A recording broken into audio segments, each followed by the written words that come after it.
She proved to be such a nuisance, always obstructing my path. Right up until the bitter end, my husband spat out those words.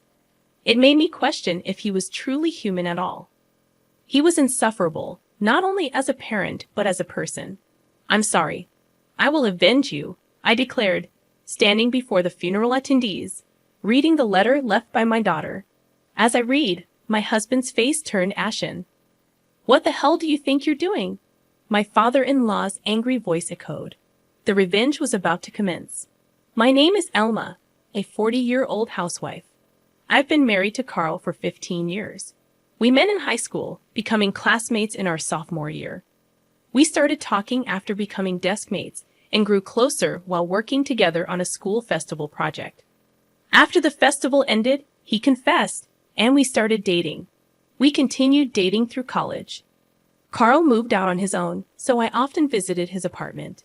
After graduation, we both started working and got busy, but we still made time for dates and meals out. Once we both started earning more, we enjoyed traveling during our holidays. I cherished those trips we took while dating. 3 years into our working lives, we decided to get married. We had saved enough for a wedding and had settled into our jobs, so it felt like the right time. Since we had dated since high school, we already knew each other's families, which made meeting the parents and house visits go smoothly. Many people attended our wedding, including our high school classmates, celebrating our union. Afterward, we started our married life, which was full of joy. Even though we'd been together for over 8 years since high school, we felt fresh and excited in our married life. It felt real when my last name changed to his. We were having a smooth marriage. 3 years later, our daughter Rosa was born. "Wow, she looks like an angel, so cute," Carl exclaimed, holding our newborn daughter. "I'll work my butt off to protect our family," he declared. "Thank you, be our rock," I replied. "You can count on me," he assured confidently. With a new member to protect, my husband seemed larger than life and very reliable. After giving birth, I worked part-time in his company. The first reason was to have more time with our child. Raising her was incredibly joyful. Every little milestone, like crawling or walking, was a moment of excitement, and I took countless photos and videos, like any proud parent. When I told Carl, he'd say, "I wish I could have seen that," with a tinge of regret. We spent blissful days playing with our daughter on his days off. As Rosa grew, she became conversational. We loved taking her to different places and letting her have various experiences. We were excited about thinking of her future dreams and the path she would take. But everything changed when Rosa was in the 3rd grade. I was working part-time when suddenly I got a call from the hospital. Rosa had collapsed during class. In a state of panic, I hurried to the hospital. My husband left work early to join me, and together we listened to the doctor's solemn words. That's when the shocking truth hit us like a tidal wave. Our daughter had a rare disease. Depending on the treatment, she probably had about a year to live, the doctor explained. My mind went blank. My daughter was burdened with an incurable illness. All that awaited us was the use of medication to ease the symptoms, with no guarantee of halting the relentless progression of the disease. We were devastated, grappling with the harsh reality of why such a small child had to endure this cruel fate. As time passed, her condition worsened. 6 months later, walking became a challenge, and she could no longer attend school. Our days were consumed by hospital visits and lying in bed at home. Gradually, she became bedridden. I had to quit my part-time job to care for her full-time. It was a necessary sacrifice, as anything could happen while I was away. Supporting her became our top priority. Around this time, my husband's demeanor underwent a drastic change. He easily fell into bad moods, and the atmosphere at home grew tense. When I welcomed him home with dinner, he'd respond with irritation, questioning my choice of fish.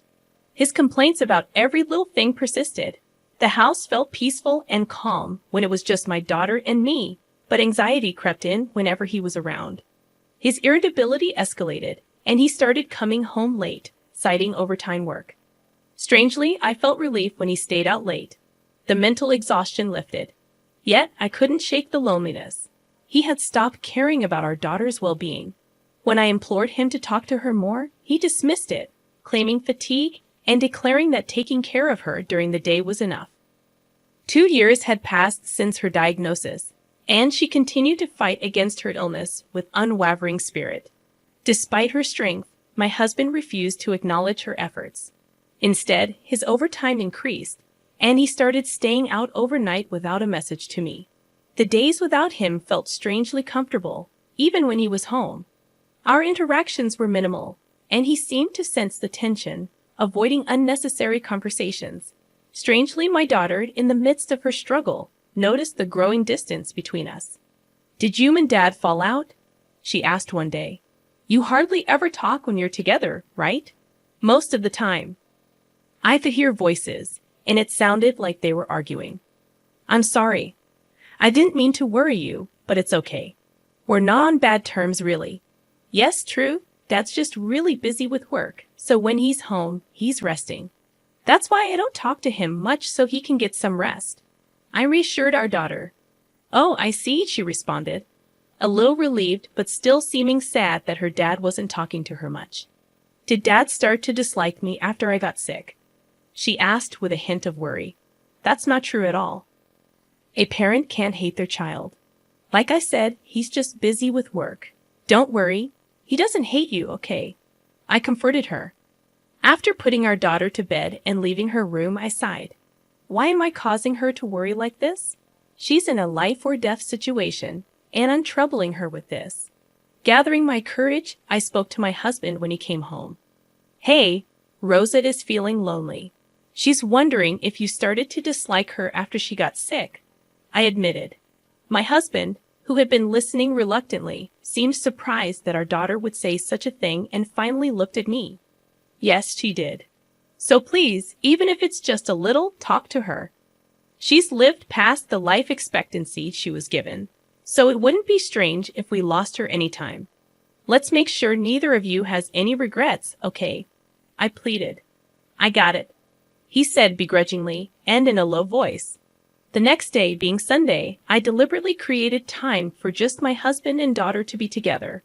I went out to the store for a couple of hours. When I returned home, I asked him, "Did you get to talk to Rosa?" He replied, "Yeah, we talked about various things." I was glad if it was for our daughter's sake, but then my husband started to get ready to go out. "Are you going somewhere?" I inquired. "Yeah, I'm going out to eat with a friend. Why don't we all have dinner together as a family?" I suggested. "Ah, I've been invited, so I can't say no. I've done my part by talking to Rosa. It's time for you to let me go." Saying that, he left the house, leaving me puzzled. What does he mean by "let me go"? I felt like nothing had been resolved. Maybe my husband was just going through the motions out of obligation. At that moment, I decided to stop expecting anything from him. It was enough if I cherished our daughter. That's what I thought. I focused more on making conversation with her. Then, one day, my husband came home in a bad mood. "Hey, get dinner ready quickly," he demanded. I had stopped trying to say anything to my husband, so I prepared dinner, put it in front of him, and was about to go to our daughter's room when he stopped me. "Hey, pack a week's worth of clothes in the duffel bag. I've got a business trip. Make sure you pack all the essentials, like the razor too." After saying that, he went to take a bath without even clearing his dishes. Why do I have to do this? But surely if the bag wasn't packed by the time he got out of the bath, he would get pretty mad. And if he raised his voice, it would worry our daughter. If she woke up, I sighed and went into his room to pack the clothes into the duffel bag. Well, it's a relief. He'll be gone on a business trip for a week. With him gone, I can relax. I packed the bag and left it in his room. The next morning, my husband left without thanking me or saying anything. That annoyed me, but I decided to let myself do as I pleased.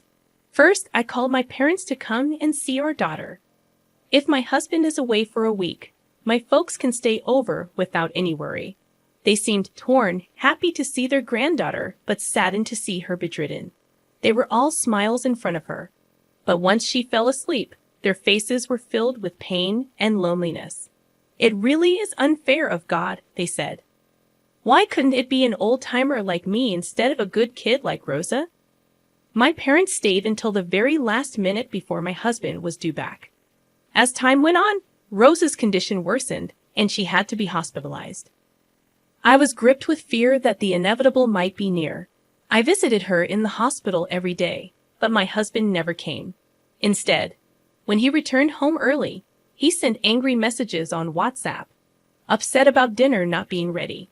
At this point, beyond sighing, I thought it might be better without a husband who couldn't cherish his own daughter. However, his work, painful as it was to admit, allowed me these moments with her.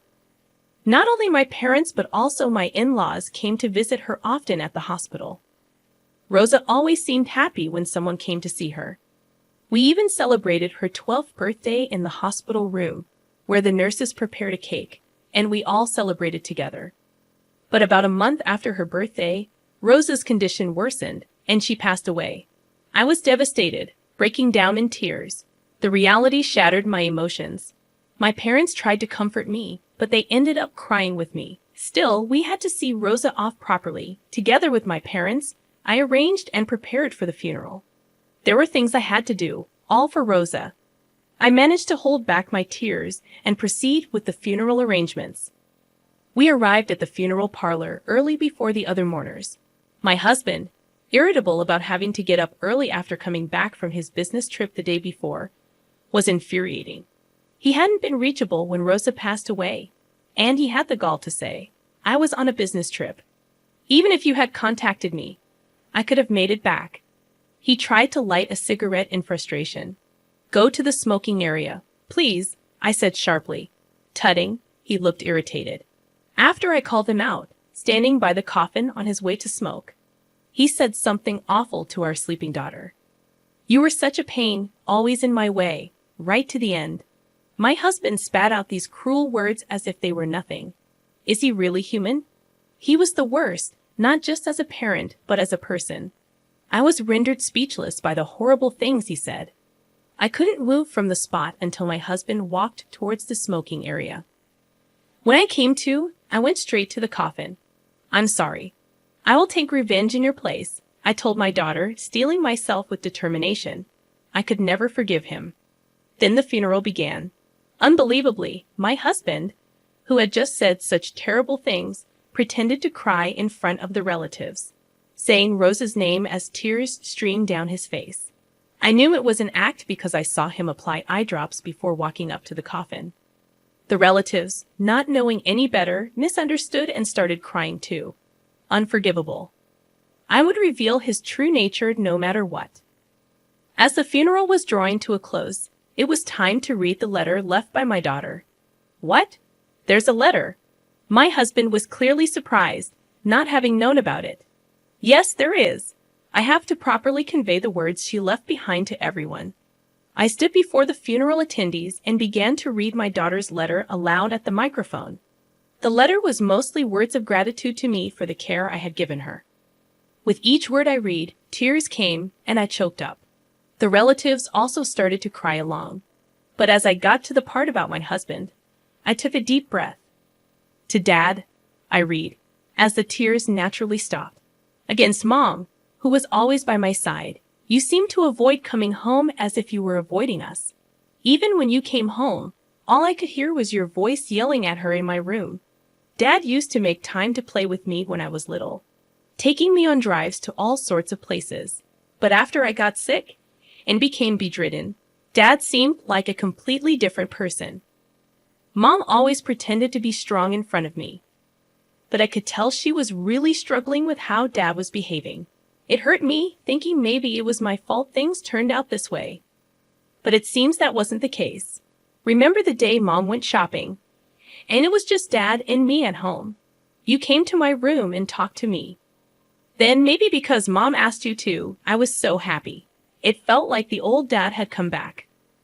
But then, thinking I was asleep, you took a phone call. You were talking to a woman. I couldn't believe what I was hearing. I know everything. You were planning a week-long trip.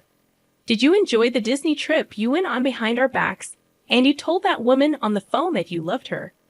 As I read my daughter's letter aloud, the room buzzed with tension. My husband stood there, pale as a ghost. What the hell are you doing? My father-in-law's angry voice boomed. The revenge had begun. My husband just stood there, speechless, stuttering. Ah! My father-in-law grabbed him by the collar and yelled, "You fool!" before striking him across the face. My husband, staggering, denied the affair, saying, "It's not what it looks like. There must be some mistake." What's the mistake? Rosa would never lie, but I haven't had an affair. My husband stuck to his denials, holding the microphone.